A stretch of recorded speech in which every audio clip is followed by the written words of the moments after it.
पिछले 48 घंटे हो गए हैं, बल्कि 48 घंटे से ज़्यादा का वक्त हो गया है और सबके मन में एक सवाल है और ये सवाल सबको विचलित कर रहा है कि सुल्तान साहब के शीश महल में आखिर क्या कुछ हो रहा है।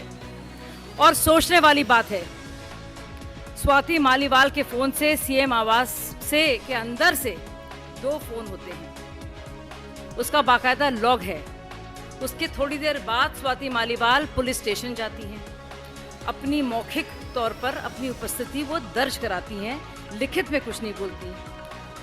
करीब 32 घंटे बाद संजय सिंह इस बात की तस्दीक करते हैं कि उनके साथ बदसलूकी हुई और दुर्व्यवहार हुआ। यानी कि ये बात तय है कि सीएम आवास के अंदर स्वाति मालीवाल के साथ, जो कि महिला आयोग की पूर्व अध्यक्ष हैं, वर्तमान तौर से सांसद हैं, उनके साथ हाथापाई हुई है। एक और बड़ी मालीवाल के बारे में अभी तक पता नहीं चला है, ना तो उनसे फोन संपर्क कोई कर पा रहा है और ये सबको जानना बहुत ज़रूरी है कि क्या वो सुरक्षित हैं। संजय सिंह कह रहे हैं कि इस बात का संज्ञान लिया गया है। अब ये कैसा आपने संज्ञान लिया है? एफआईआर पुलिस थाने में दर्ज नहीं हुई है और ना ही किसी के खिलाफ कोई एक्शन नहीं लिया गया है। राज्यसभा सदस्य के लिए इतने समय तक गायब रहना बहुत सारी शंकाओं को जन्म देता है।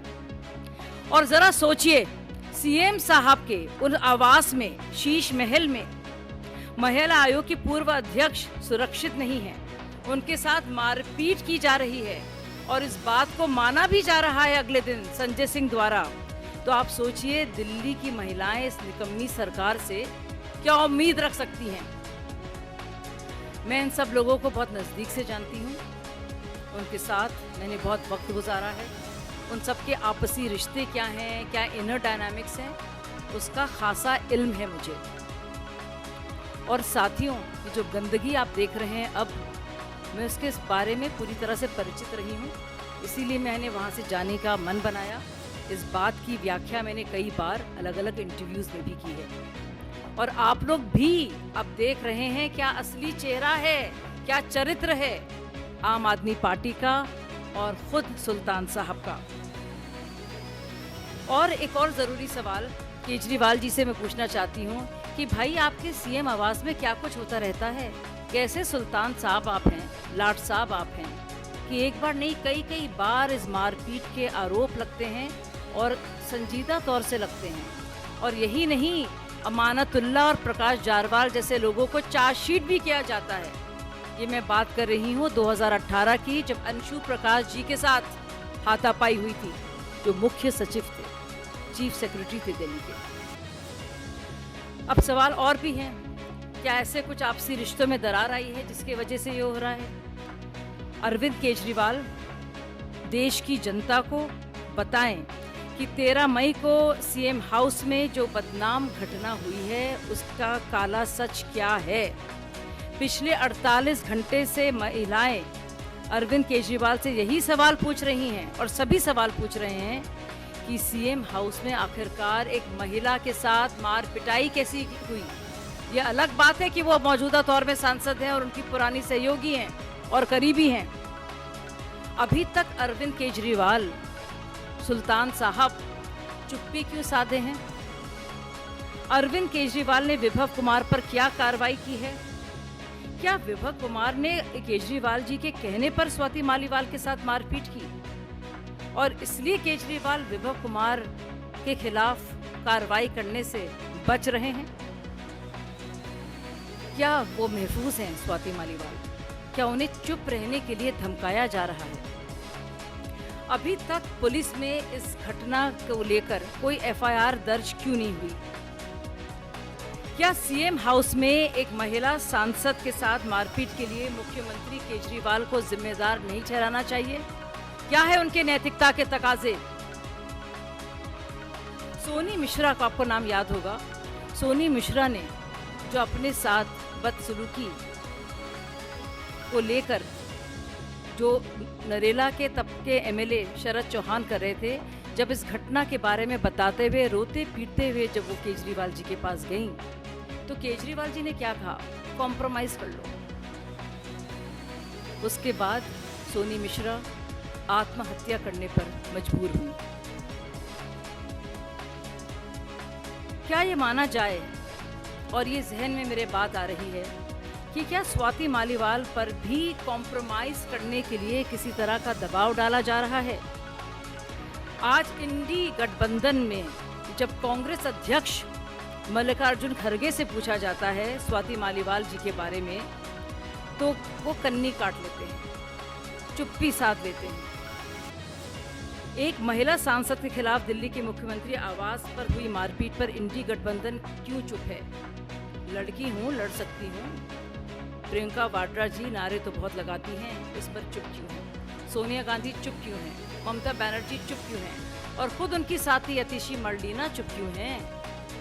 क्या इंडी अलायंस के पोस्टर बॉय केजरीवाल जी को लेकर इंडी अलायंस के बाकी नेता कुछ उनसे सवाल जवाब करेंगे कि इस बात पर वो मौन रखेंगे?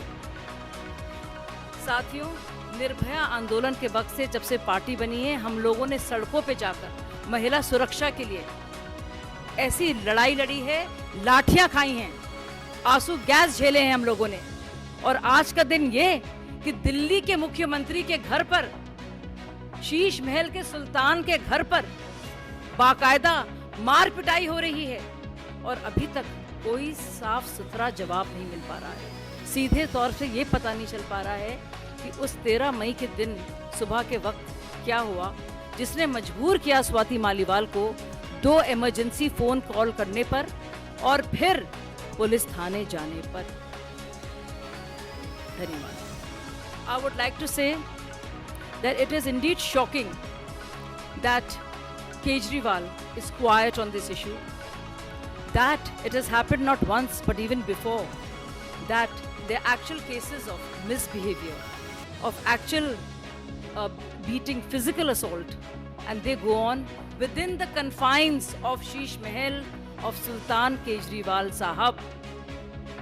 Swati Maliwal, who happens to be the Rajya Sabha MP, who was heading the Delhi Commission for Women and who has been a close confidant and a member of India Against Corruption before that Kabir and Parivartan NGOs and then Aam Aadmi Party, has indeed stated through her phone logs, it's obvious that she has been beaten up at the behest of CM Kejriwal.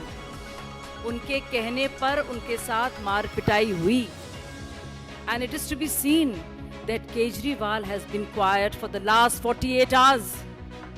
The poster boy of India Alliance should answer, and their basic answers that Priyanka Gandhi, Mallikarjun Kharge, Sonia ji, Mamta ji and others should ask of them what makes them so quiet at this point of time. Folks, I've been saying this for a long time, and I have seen this sinister and sordid state of affairs within the party. I have witnessed this firsthand. Yes, I have witnessed it firsthand on many occasions, which is why for people like me, it was untenable to stay on. Now all of you can see how sordid and how murky situation is in Aam Aadmi Party and what actually goes on there. And this has not happened for the first time. Imagine this is happening on the watch of Chief Minister in his residence, which is Chief Minister House.